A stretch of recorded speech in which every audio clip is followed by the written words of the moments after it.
සිතමු Lanka YouTube channel එක හරහා අද අපි ඔයාලට පෙන්වන්න යන්නේ දෙව් මිනිස් නිවන් සැප ලබා දෙන බල මහානිසංස කඨින පූජාව සිදු කරන විදිය.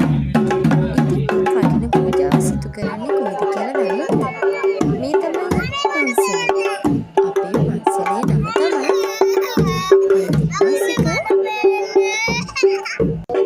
සුළුකල් රජමහා විහාරය. ඉතින් අපේ පන්සලේ විහාරාධිපති හාමුදුරුවෝ තමයි ලස්මියාවේ ප්‍රේමානන්ද හාමුදුරුවෝ.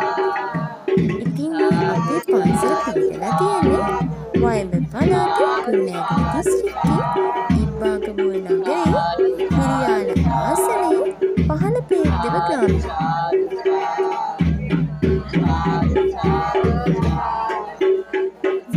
දෙව් මිනිස් නිවන් සැප ලබා දෙන මහත් බල සංස කඨින චීවර පූජාව දැක බලාගෙන ඔයාලට ඒ ආනිසංස ලබා ගන්න පුළුවන්.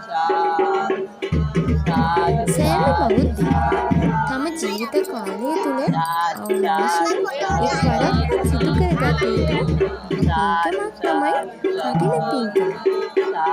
කඨින පින්කම් අතර ප්‍රධානත්වය සලකුණු ලබන්නේ බුදුරජාණන් වහන්සේ බුද්ධ ප්‍රඥප්තියට අනුව ගිහි පැවිදි දෙපක්ෂයේම ඒ අනුව සාමූහිකව ක්‍රියාත්මක වන නිසාද කඨින පූජාවෙන් ලැබෙන ආනිසංස වන සම්පන්න සාධ වෙනවා.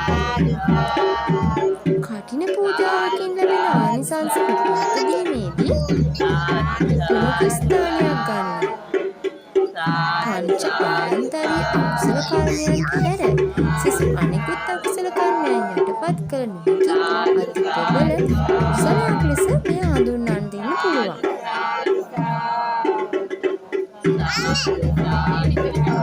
අට මහා කුසල කඨින පූජාව, අටපිරිකර පූජාව, ආවාස සාධවා පූජා කිරීම,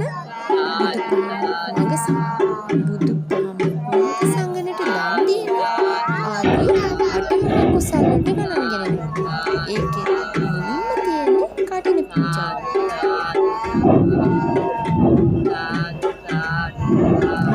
ඉතින් අහන්නකෝ මේ කඨින පූජාවේ ආනිසංස ගැන කියලා නිම කරන්න බෑ. ඒ තරම්ම ඉතා විශාල ආනිසංස ගොඩක් අපිට ලැබෙනවා. කඨින චීවරය පූජා කිරීම විශේෂ පූජාවක්. මේ පූජා කළ යුත්තේ අපේක්ෂාවකින් තොරව භික්ෂුණී යන බුදු සංඝයා කෙරෙහි කරන පූජාවක් විදියට. කඨින චීවරය විහාරස්ථානයේ වස්විසු එක් භික්ෂුන් වහන්සේ නමකට පමණක් ලැබෙන අතර වස්විසු සිසු භික්ෂුන් වහන්සේලාටද වස් අවසානික සිවුරු පූජා කරන්න ඕනේ. කඨින චීවරය දෙවතාවන් පූජා වෙන පූජාවක්. පළමුව දායකයන් විසින් බුදු සංඝයාට නැවත මහා සංඝයා විසින් එක් භික්ෂුවකට පවරනවා. මේ විදිහට තමයි දෙවතාවක් පූජා වන්නේ. චීවර මාසය තුළ පමණක් කඨින චීවරයක් පූජා කළ හැකි බැවින් දායක පින්වතුන් අවශ්‍ය මූලික උපදෙස් භික්ෂු වහන්සේගෙන් ලබා ගන්න සිද්ධ වෙනවා. කඨින චීවරය ඇතිවීම සඳහා උපසපන භික්ෂුන් වහන්සේලාට අවම වශයෙන් හස්තමුක්වත් ඉන්න ඕනේ. ඉතින් මේ වගේ කඨින පූජාවේ සමාජ විද්‍යාත්මක වටිනාකමකුත් තියෙනවා. කඨින පූජෝත්සවය සමාජ විද්‍යාත්මක වශයෙන් තවත් වැදගත් වන්නේ ගිහි පැවිදි සම්බන්ධතා තවදුරටත් දියුණු වන්නට. භික්ෂූන් වහන්සේ 3 මාසයක් විහාරස්ථානයේදී වැඩ සිටීම නිසා දායක පින්වතුන්ට දන් දීම, මල් පූජා කරන්න, බෝධි පූජා පින්කම් පැවැත්වීම, ධර්ම ශ්‍රවණය කිරීම ආදියට අවස්ථාව සැලසෙනවා.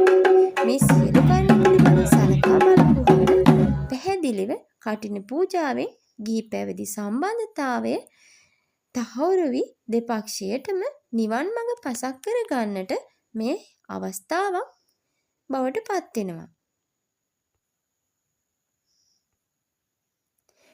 මහානිසංස සිද්ධ වෙන මේ කටින පූජාව ඔයාලත් දැක බලාගෙන පින් අනුමෝදන් කරගන්න.